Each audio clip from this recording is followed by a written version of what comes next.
Hi friends, welcome back to online Shikshan. कैसे हो आप सब? उम्मीद करती हूँ आप सब अच्छे होंगे। सो फ्रेंड्स, आज हम सेकंड चैप्टर समझेंगे और इसमें ये है गुना और भाग की संकल्पना एवं संक्रियाएं। इससे पहले लास्ट 2 वीडियो में हमने डिस्कस किया था चैप्टर नंबर 1 और उसके एक्सरसाइज भी हमने की थी। उम्मीद करती हूँ आप सभी को समझ में आया होगा। जो आपको पढ़ाया गया उससे बाहर कुछ भी नहीं आएगा और आप 25 में से 25 नंबर का क्वेश्चन कंप्लीट करके आओगे। एक भी क्वेश्चन आपका नहीं छूटेगा। बस आपको रिवीजन करना है और पढ़ना है और नोट्स बनाने हैं और वीडियो को लास्ट तक देखना है, तभी आपको सारी चीज़ें समझ जाएंगी। चलिए देखते हैं तो क्या बोला है प्रश्न में कि पूर्ण संख्या किन्हें कहते हैं और क्रमागत पूर्ण संख्याओं से आप क्या समझते हैं। पूर्ण संख्याएं, होल नंबर्स। प्राकृतिक संख्या में यदि शून्य को भी सम्मिलित करते हैं तो पूर्ण संख्या कहलाती है। जैसे 0, 1, 2, 3, 4 ये सभी पूर्ण संख्याएं हैं। फ्रेंड्स, हमने लास्ट वीडियो में पढ़ा था प्राकृतिक संख्या क्या होती है। प्राकृतिक संख्या 1 से स्टार्ट होती है और अनंत तक होती है। 1, 2, 3, 4, 5, 6 प्राकृतिक संख्या ये हो गई। आपको ये सभी चीज़ें याद रखनी है। वैसे तो सभी जानते हैं, लेकिन जब आप अध्यापक बनोगे और आपको छात्रों को समझाना होगा तो उसके लिए आपकी ये बेसिक चीज़ें याद रहनी ज़रूरी है। सो आप अच्छे से अभी से समझिएगा और तैयारी करिएगा अपनी।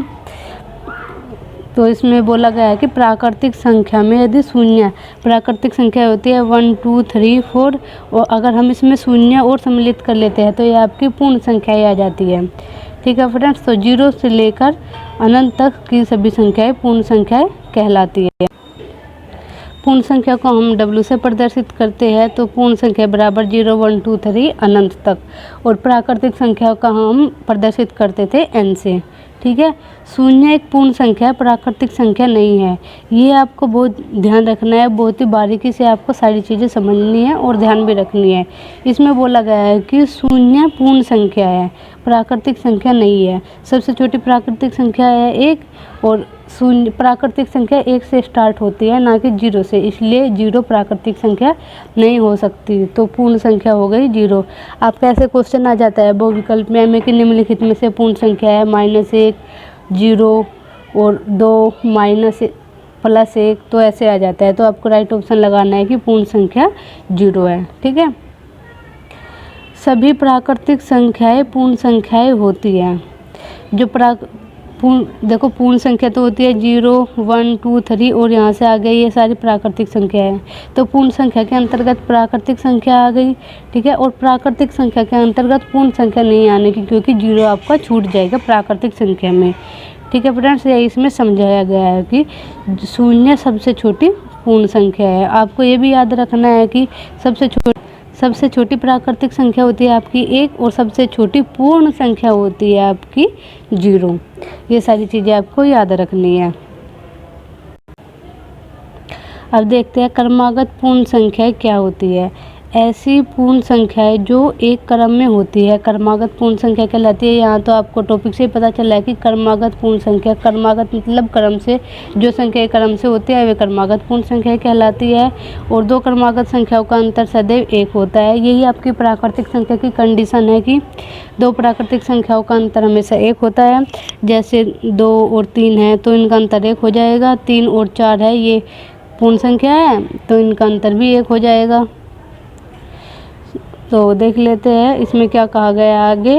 2 पूर्ण संख्याओं के योगफल पर संख्याओं के क्रम का कोई प्रभाव नहीं पड़ता है। 2 पूर्ण संख्याओं के योगफल पर संख्याओं के क्रम का कोई प्रभाव नहीं पड़ता है। जैसे पूर्ण संख्या है 2 और 3 है, या तो इसको 2 और 3 लिख लो या 3 और 2 लिख लो, इसको जोड़ दो तो इसके जोड़ पर कोई प्रभाव, योग पर कोई प्रभाव नहीं पड़ेगा। यही चीज़ें इसमें बताई गई हैं। ये चीज़ें सभी को मालूम होती है, लेकिन अगर जब आपको एक्सप्लेन करना होता है तो बहुत से बच्चे इसमें कंफ्यूज हो जाते हैं, क्योंकि वे ध्यान से इन चीज़ों को समझते नहीं हैं और सीखते नहीं हैं। सो आपको ये गलती बिल्कुल भी नहीं करनी है कि आपसे कोई पूछे और आपको पता होता है और फिर भी नहीं एक्सप्लेन कर पाओ, तो ऐसा तो आप नहीं करोगे। इसके लिए आपको पढ़ना पड़ेगा और नोट्स बनाने पड़ेंगे और मेहनत भी करनी पड़ेगी, टाइम भी देना पड़ेगा। इसलिए आपको बार बार कहा जाता है कि आप अच्छे से पढ़िए, नोट्स बनाइए और इस काबिल बनिए कि आप दूसरे बंदे को भी अच्छे से पढ़ा सको।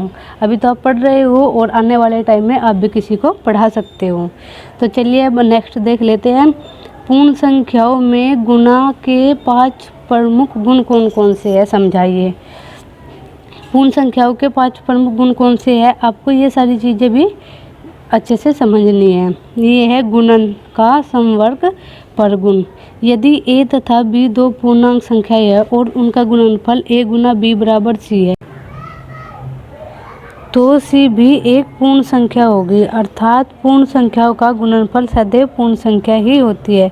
जैसे 2 गुणे 3 करते हैं तो यह इक्वल टू आता है 6 के, तो यह 6 भी एक पूर्ण संख्या होगी। अब देखते हैं नेक्स्ट पॉइंट, गुणन का क्रम विनिमय परगुण। यदि a और b दो पूर्ण संख्या है तो a गुणे b इक्वल टू होगा b गुना a, इसे गुणन का क्रम विनिमय गुण भी कहते हैं। ये आपके एग्जाम में भी आ जाता है कि क्रम विनिमय गुण को उदाहरण सहित समझाइए, तो आप क्या लिखोगे, क्या बताओगे, क्या एक्सप्लेन करोगे, आपका 2 नंबर में भी आ जाएगा क्वेश्चन। तो आप बताओगे कि यदि a और b दो पूर्णांक संख्याएं हैं तो a गुना b और b गुना a,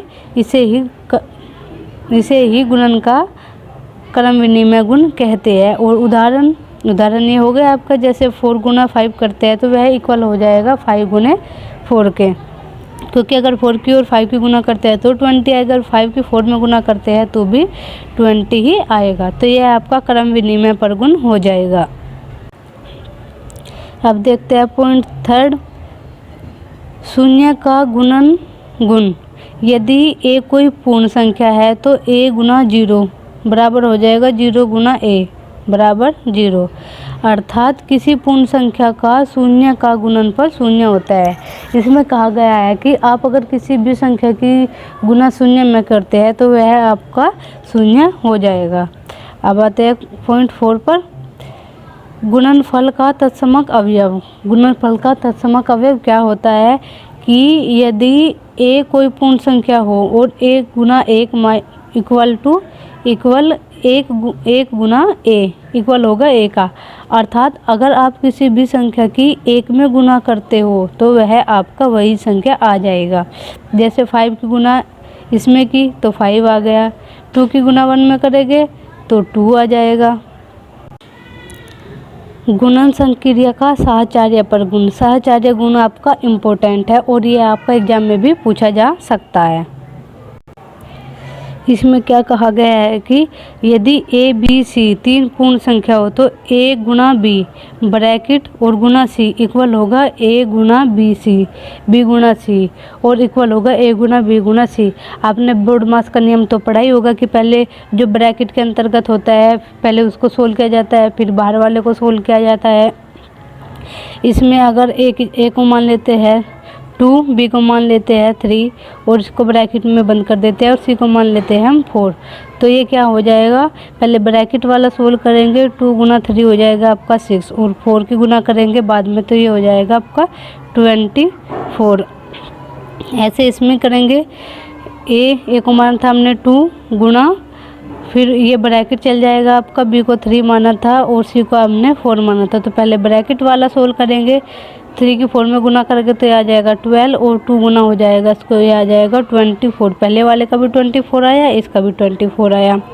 अब देखते हैं थर्ड, 2 गुना 3 गुना 4, तो अगर हम इन सब की गुना करते हैं तो ये आपका आ जाएगा 24, तो तीनों आपका इक्वल आया, ये भी इक्वल 24, ये भी 24, ये भी 24। तो साहचर्य परगुण आपका यही होता है कि अगर कोई सारी चीज़ें गुना में है और ब्रैकेट के अंदर भी है तो वह आपकी ये सारी संक्रियाएं आपकी बराबर होगी। ठीक है, अब देखते हैं पॉइंट नंबर 6, ये 5 था, ये 6 आ गया आपका।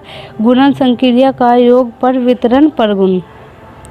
यदि a b c कोई 3 पूर्णांक हो तो a Guna b plus c, ये ब्रैकेट में है, और फिर a की अंदर गुना करेंगे, एक बार ब्रैकेट ओपन करने के लिए b में करेंगे तो ये a b आ जाएगा, फिर a की गुना आपका चिन्ह प्लस का रहेगा बीच में और a की गुना c में आ जाएगी तो ये a c हो जाएगा, ये दोनों इक्वल रहेंगे। आपका ये आपका 6 पॉइंट कहा गया है।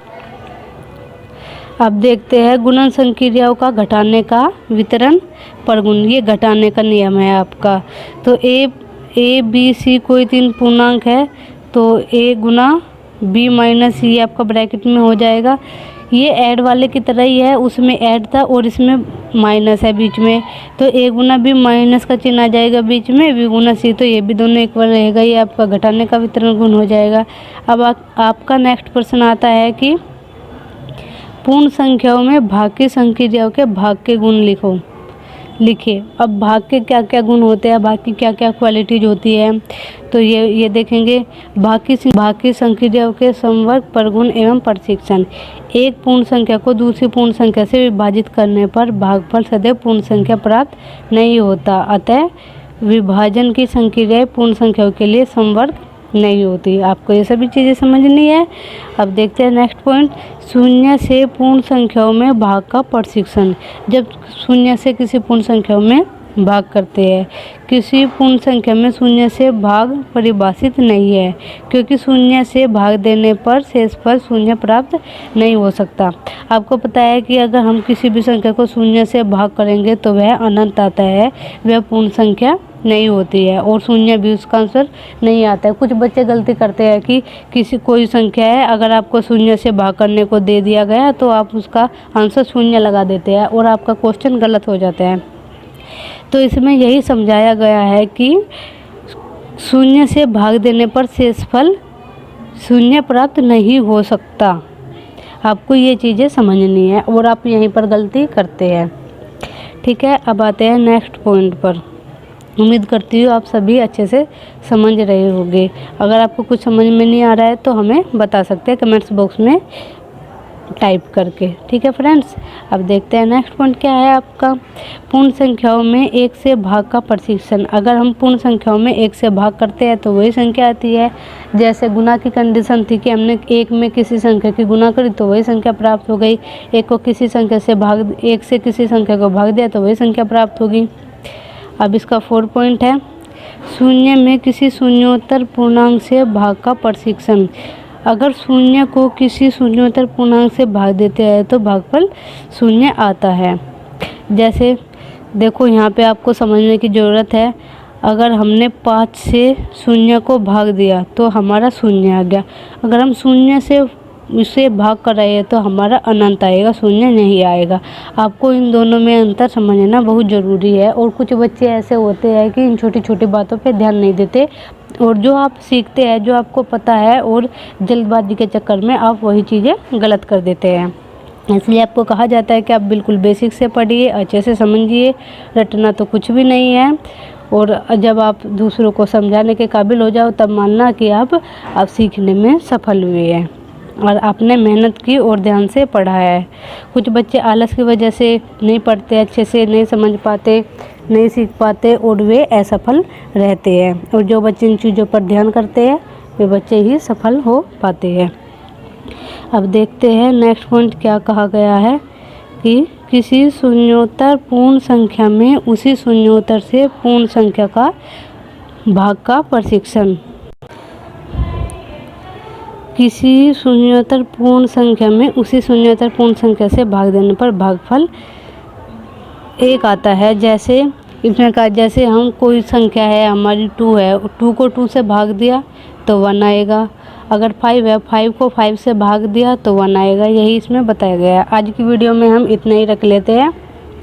आप इन चीज़ों को एक बार वीडियो को पहले ध्यान से समझना, सुनना और फिर आप नोट्स बनाना, तभी आप अच्छे से समझ पाओगे। और जो भी आज हमने पढ़ा है कल हम इन्हीं पर आधारित क्वेश्चन करेंगे, जिससे आपको सारी चीज़ें अच्छे से समझ आए और अपना भी आप टेस्ट ले सकते हैं कि आपने क्या सीखा और क्या नहीं सीखा।